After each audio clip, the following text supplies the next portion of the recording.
in 16-17. Okay.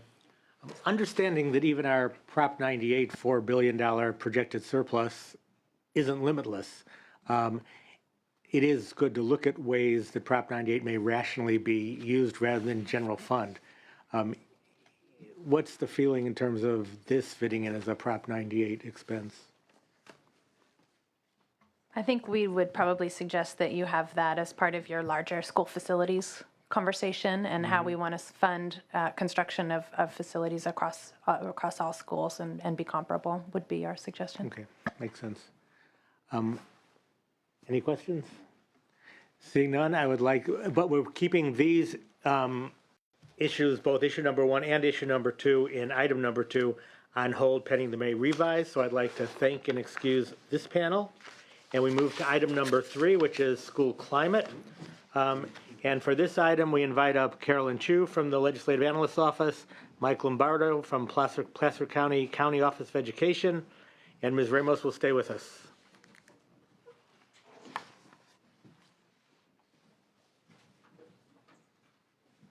And we'll begin with Ms. Chu.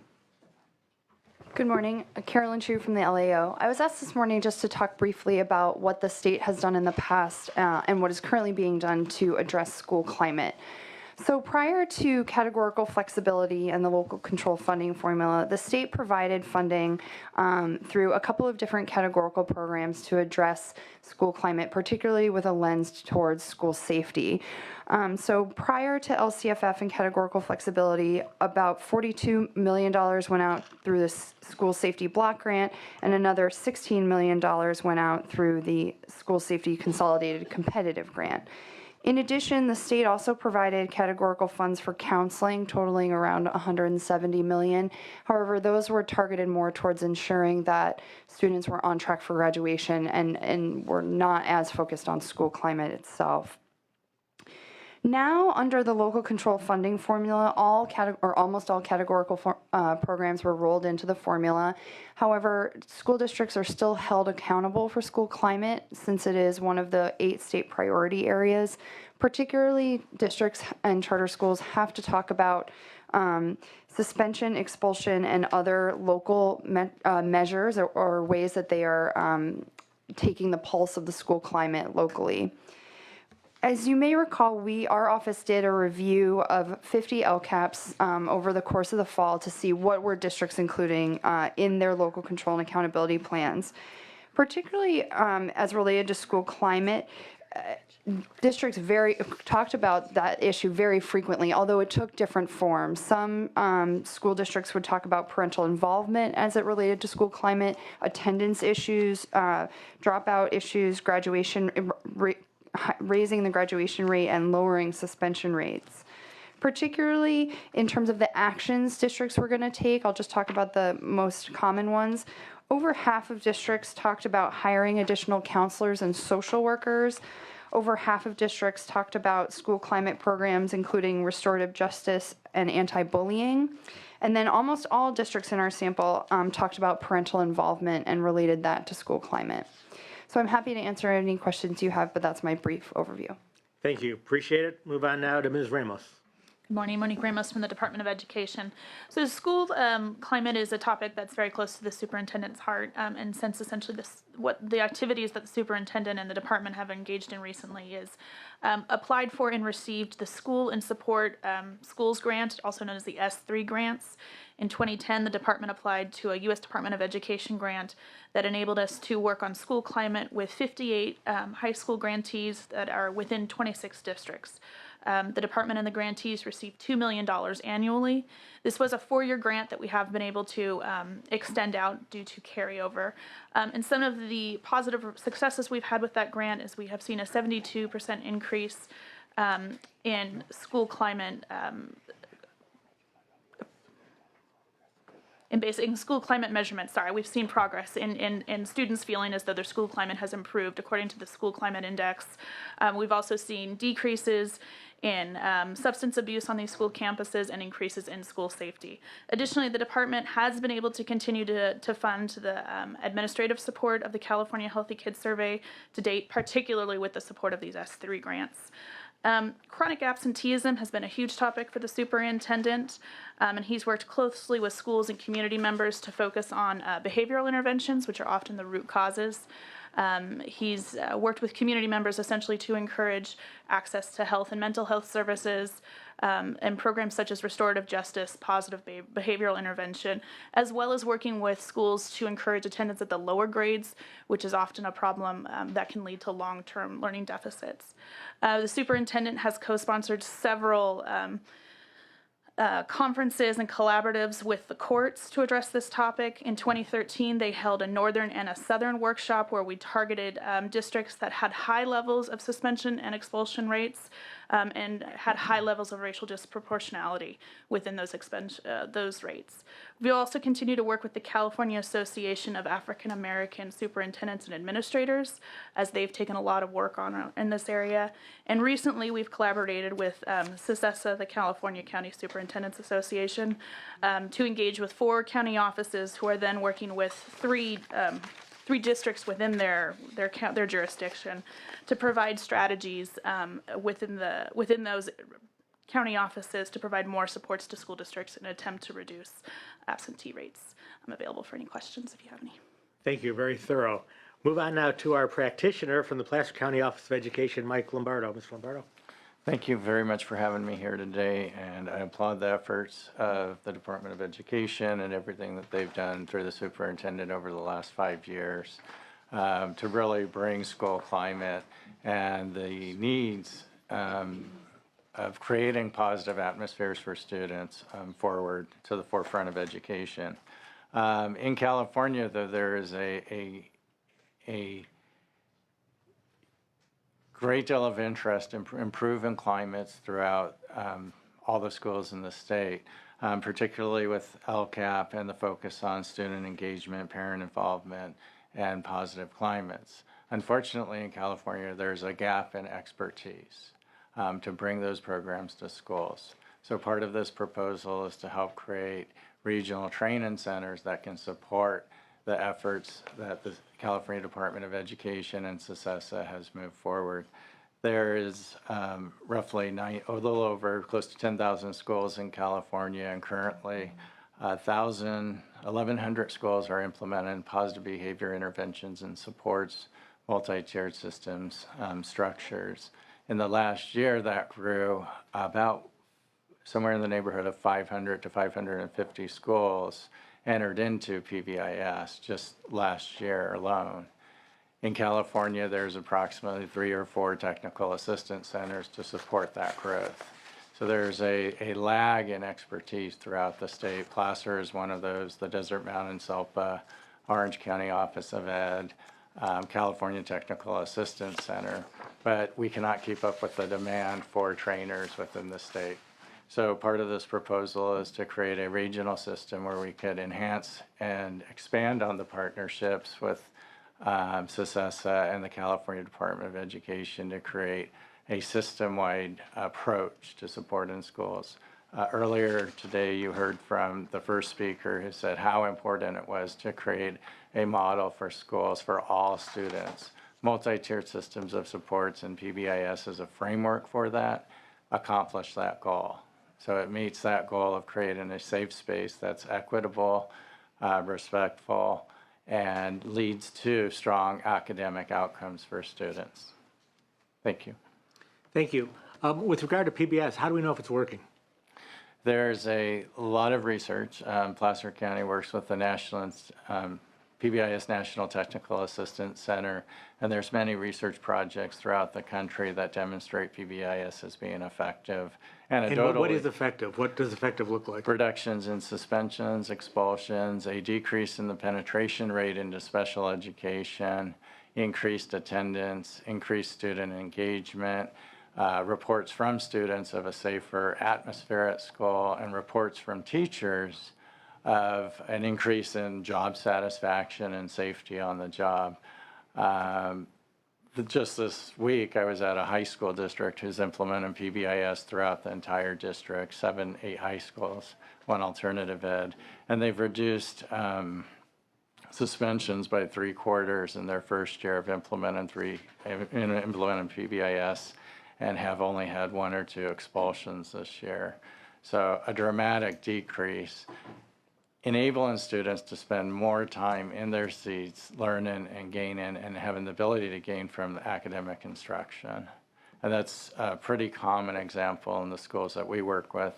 Placer's working in about 150 schools throughout Northern California, 17 counties in the North State, all the way up to Lassen and very soon to be Humboldt counties. Okay, it'd be helpful to, as we look at funding for these kinds of programs, if we could get data that shows these data points, what the metrics are, and how successful the program's been. Yes. That sounds great to me. I just want to be able to see the data that it's actually working, and again, exactly what do we mean by working, and you've explained it well. Thank you. And I'll provide that data to all of you.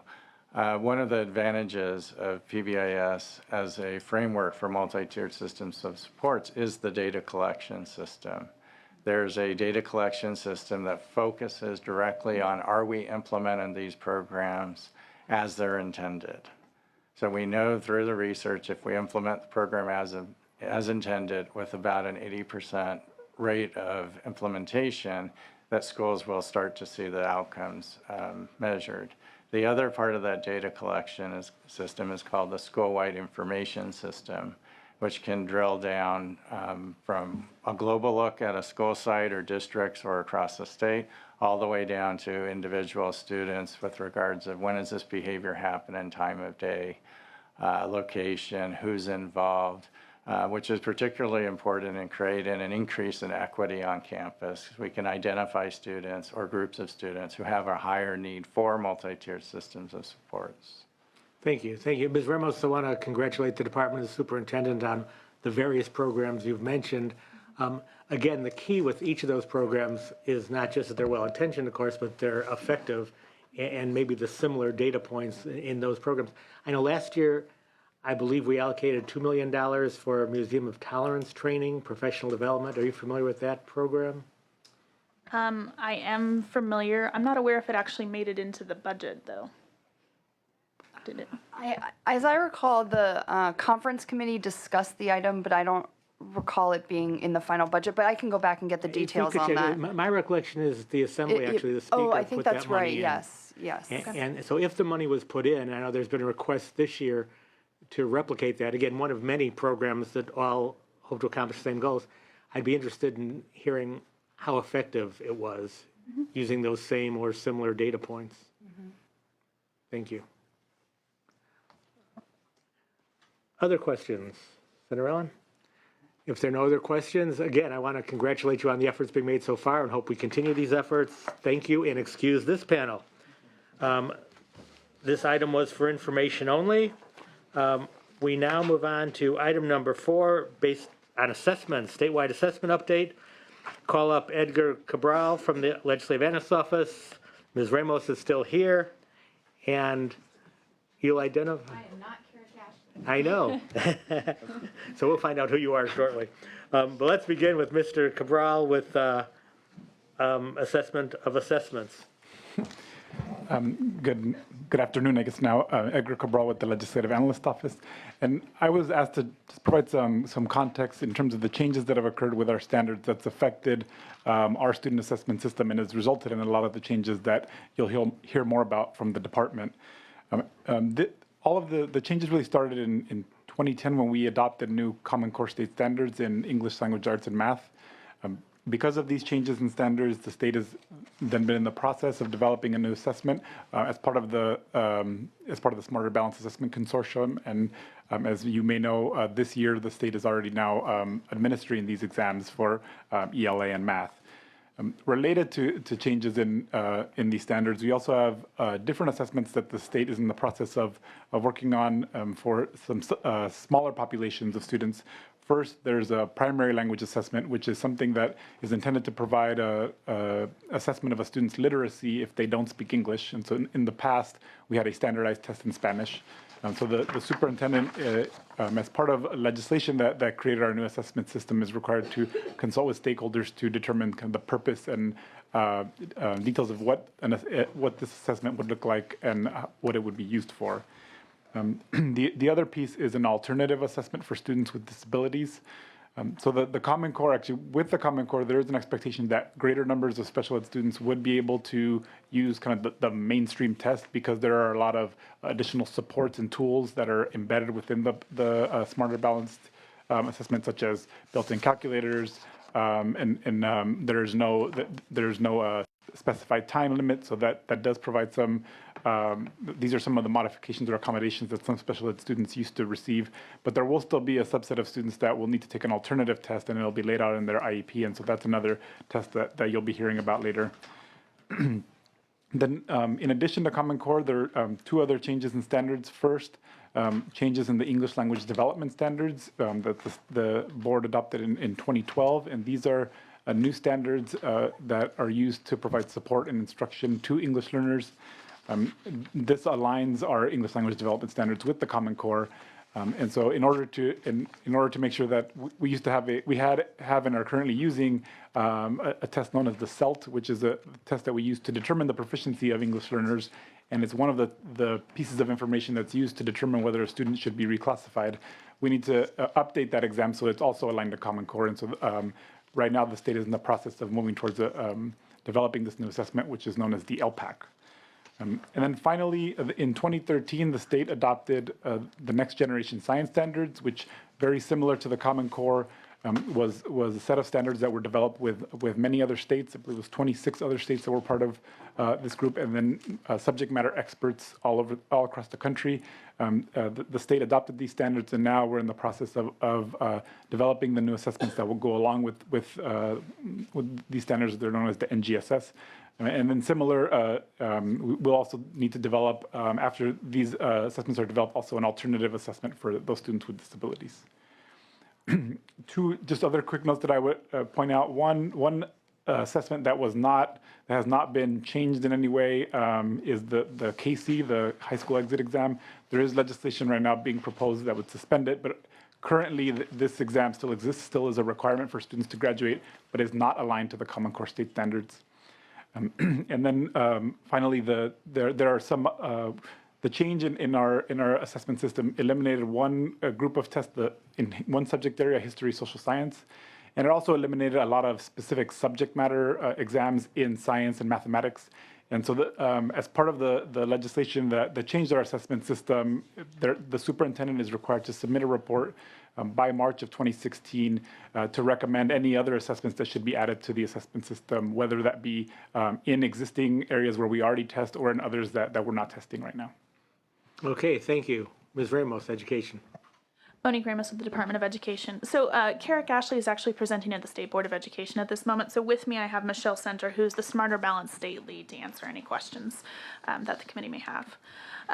Assembly Bill 484 passed in 2013, which essentially transitioned our assessment system from the STAR assessment system, the Standardized Testing and Reporting Program, to the CASP system, the California Assessment of Student Performance and Progress. One of the largest kind of assessments under this system is the Smarter Balance Assessment System for English Language Arts and Math. The state chose to purchase the suite of materials that came with the summative assessment. So we have the summative assessment that's available. That's actually going on right now. And as of May 1st, last Friday, we had 2.1 million students who had actually begun taking the summative assessment. We have 1.2 students in English Language Arts that have completed, and about 1 million students who have completed the math section. In addition, there is also an interim assessment. Sometimes these are referred to as formative assessments. Those are also available to teachers. There was a delay in those coming online. They did not come online until January of this year, but they now are available for teachers to utilize.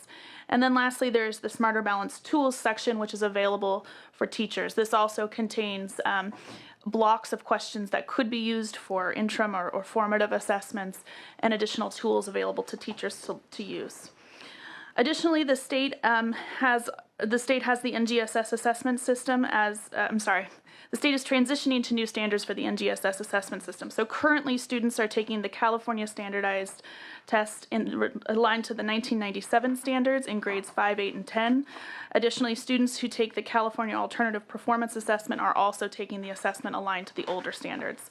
That is until a new assessment will begin development, which we anticipate to be at the beginning of this upcoming spring. Additionally, available to schools is the standards test in Spanish. It's also referred to as the primary language assessment.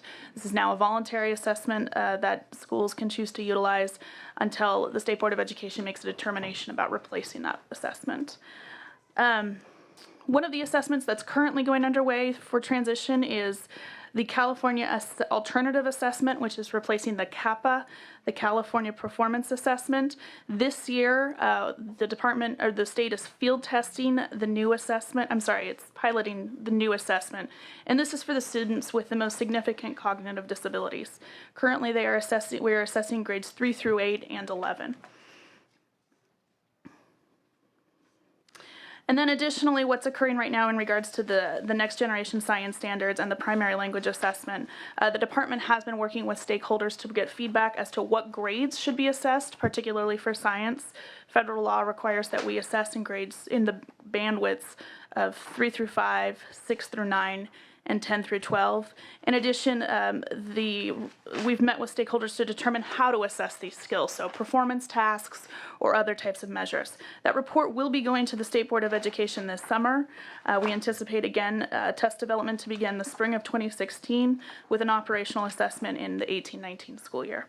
The same thing with the primary language assessment. Those recommendations are going to the State Board this summer. And if the board adopted to proceed with that assessment, development would begin this spring with an operational exam in the 18-19 school year. The last assessment that's being updated is the LPAC, the English Language Proficiency Assessment for California, which is replacing the CELT. So this is the assessment that students take to determine if they're an English language learner. Currently, they're taking the CELT. They take that assessment in the fall, and that's both a screening assessment to determine if you are an English learner, as well as your annual assessment. So this assessment is actually out in contract right now, and what the assessment will look like is it will have a separate standalone screener that students would take within the first 30 days of the school year, and then their annual assessment would be moved to the springtime, where they would annually take the assessment. The assessment that we will basically start development with will be a paper pencil assessment for the first 3 years, but that assessment does need to transition to a computer-based assessment. So when we go back out to bid for a new contract in 3 years, part of that contract will be to transition the assessment system over. Under the current timeline, we believe that the LPAC will be operational by the 2017-18 school year. And I'm available for questions. Well, thank you for that report. Question about the first results being released. The scores will be released this year on the math assessment, the ELA. Mm-hmm. And when these come out, depending on what the results show, Yep. teachers, parent groups, others are very interested in these results. Do you think at this point understand what the results will mean? And if not, has there been any coaching or with PTAs, with teacher groups, et cetera, on how to better interpret these results? So we're actually about to start kind of a communications campaign later this month specifically on this topic. So on May 20th, we'll have a webinar with school districts and charters assessment coordinators to talk to essentially teachers and other school personnel about what this actually means. And additionally, the current contractor, which was actually approved yesterday by the State Board, is developing messaging points for various audience. And then lastly, we're also working on a video that specifically is for teachers and parents to understand what this actually means. Great, that's good to hear. One more question for me. The assessments that you're working on, it sounds like you're making great progress on English language, math. There are some areas not being assessed, things like history, social sciences, things like civics. Around here, we especially bemoan the lack of voter participation recently. Senator Allen chairs the Elections Committee. We want to get more people to participate. It seems one way to do that. There may be several ways, but one is more civics education. Schools don't tend to do a lot that's not tested, or at least not put the same emphasis on things that aren't assessed. Any thoughts? What's happening with regard to civics in particular, but history, social sciences in terms of assessments? What are the plans? So as you know, I'm sure the frameworks are actually being updated, and the IQC is actually undergoing that work right now. So that will include more of the civics activities into the new frameworks. Additionally, we are working on pulling together the folks to have that stakeholder report that is due to you and to the State Board of Education on March 1st. Part of that report is also going to look at how to assess things. So does it need to be the same assessments that we have been using, the paper, pencil, and fill in the bubble, or are there other ways to assess skills that the state has not utilized? So I think that will be a really important recommendation as we start looking at the areas to start assessing. How do we actually want to assess them? Okay, thank you. Senator Allen, anything? Okay, in that case, again, this was an information-only item. I want to thank and excuse this panel, and we move to item number 5 on technology infrastructure. Ms. Ramos will stay with us yet again. My only little comment, Mr. Yes. Chair, is that I've been hearing good things about the LPAC. I'm very interested in kind of seeing as it develops, and we've got a bill relating to English language learners, so it's an area of interest for me. Thank you. I'd like to invite up, Natasha Collins from the Legislative Analyst's Office, Cindy Kazanas from the Department of Education, and Amber Alexander from the Department of Finance. And we will begin with Natasha Collins from the LAO. Good afternoon. Natasha Collins with the Legislative Analyst's Office. The sergeant is distributing a handout.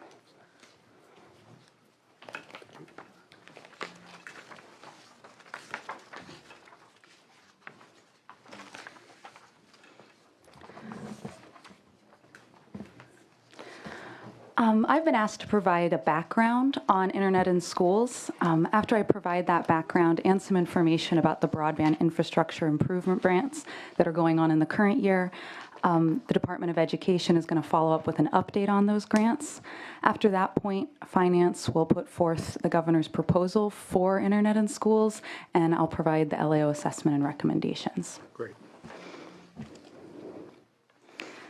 Page 1 provides a background on why we're having this conversation about internet in schools and why it's so imperative at this point in time. Edgar Cabral and others on the last panel described the assessment situation, which is that California uses the Smarter Balanced assessments, which are online. They're required to be online because they are adaptive tests, meaning that test questions change depending on a student's answer. We have until spring 2018 to give these tests with pencil and paper, but at that point, we're required to transition to an online-based test. Last year was a trial of this test around California. Students in grades 3 through 8 and grades 11 are required to be tested, although last year during the trial, they were not all tested. We saw that while most schools did not have problems giving the test based on their internet speeds, some had difficulty and some were unable to give the test, although it was a small number. As you may have seen in the news, students are currently taking these tests. As described on page 2, in 2014-15, the state created a grant program to help certain types of schools improve their internet infrastructure to enable them to take the test at their school site. The state provided approximately $27 million towards this goal. These were called Broadband Infrastructure Improvement Grants, or BIG, and they were designed to pay for a portion of certain schools' internet infrastructure known as the last mile connection. On the bottom of page 2 of our handout, you'll see there's a figure, I believe it's in your agenda as well, that shows a map of how schools usually connect to the internet. The last mile connection that BIG was designed to help schools pay for is the connection from the school site to the district office, which is the most common way that schools connect to their last mile, or from the school site to the county office of education. From that point, from the County Office of Education, schools connect using a backbone that is paid for by the high-speed network, which is an entity, a grantee that the state awards annually towards this purpose. From that education backbone, the schools connect to the internet writ large. On page 3, we put forth what the eligibility for these big grants was in order for them to be able to apply for money towards that last mile connection, towards that infrastructure. The eligibility was limited to 2 types of schools. First, schools that were unable to give the tests at their school site. They simply did not have the internet speeds to do so, although the tests require very little internet bandwidth. The second were schools that had difficulty giving the test, such that they had to shut off other essential online activities in order to administer the test, such as administration or email. The High-Speed Network, the organization I mentioned earlier, was tasked with identifying these eligible schools under this criteria and finding providers for them. The HSN identified with CDE 304 eligible schools and was able to secure contracts with commercial infrastructure providers for those last mile connections for many of the schools, for 227 of them, at an estimated cost of about $22 million of that $27 million towards this grant in the current year. HSN was unable to find commercial infrastructure providers for 64 eligible schools. A map on page 4 shows where these schools are located. The dark dots indicate that these schools were ones that could not administer the test, and the light ones are those that could administer the test but with difficulty. You can see that they're really centered in Northern California and a lot of rural areas. That's because a lot of these areas don't have existing infrastructure. There hasn't been a market case for commercial providers to serve them. But I would note that this represents around 2,000 students, so it's a pretty small population. Since the governor's January budget proposal, when we compiled this information, there has been some progress in serving these schools. At this point, the CDE is going to describe that, as well as the findings from a recent report on internet in schools that they completed. Thank Thanks. you. Ms. Ramos. Monique Ramos with the Department of Education, and with me I have Cindy Kazanas, the Director of the Education Data Management Division, which oversees the HSN contract and also participated in awarding these grants in the process. So just to kind of touch on a couple things, when the department and the high-speed network identified these 304 sites, we did so by surveying school districts. We utilized our assessment contractor at the time about those that we knew couldn't get on the system, as well as talked to county offices of education to try to find as many sites as possible. They went ahead and essentially applied for the grants, and this went through a competitive bid process. So essentially, the bid went out, and providers had to respond back. The HSN network was essentially tasked in law with finding the most cost-effective way to connect to the internet, and all these bids were peer-reviewed. So there was a quality mechanism built in there. Part of the benefit of doing this now is that there are federal and state subsidies that are available. This really enables schools to leverage E-rate dollars, which are available through the federal government, to basically get them over the hump of the high cost of the initial connection, but then to subsidize, E-rate subsidize the ongoing cost of maintaining these. Of the lines. So as LAO pointed out, 304 schools were identified. We were able to provide grants to 240 schools.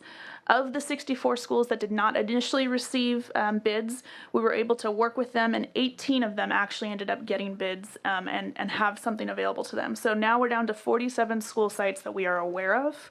We do anticipate after this assessment system that some additional schools will likely come out and realize that they probably didn't have the capacity to actually administer the assessment. During this first round, the department and the high-speed network decided to narrow the definition specifically to network connectivity and focus on the last mile. So these are schools that either could not connect at all, or they basically had to shut down all their business side of the house and assess 1 to 2 students at a time. So there is the opportunity to kind of broaden that definition for an additional grant if that is the desire. So at this point, 171 projects are moving forward right now. We are still working with those 47 districts to try to find alternatives. And in March, we had a meeting with some of the telcos to try to find solutions for those sites. As the LAO pointed out, the high-speed network provided a report that kind of talked about 5 major observations in this. The first was that the quality of technical support of infrastructure varies amongst districts and county offices of education and really could be improved as we start moving forward to this new digital age. The second was that the California schools lack access both to the last mile, which is what we've been addressing, but as well as the middle mile, which essentially kind of impedes sometimes communities from actually connecting to the internet. The third was that school sites in California cannot fully utilize their last mile because of this middle mile problem. State and national reports are calling for the expansion of capacity to meet 21st century goals in learning and assessments. So as I mentioned, we bought this suite of assessments. We want students to be able to access the internet throughout the year so they can utilize all the tools that the state has purchased. And then lastly, the data collection on connectivity for schools is inconsistent, and it is impacting planning efforts both for school districts and for county offices of education.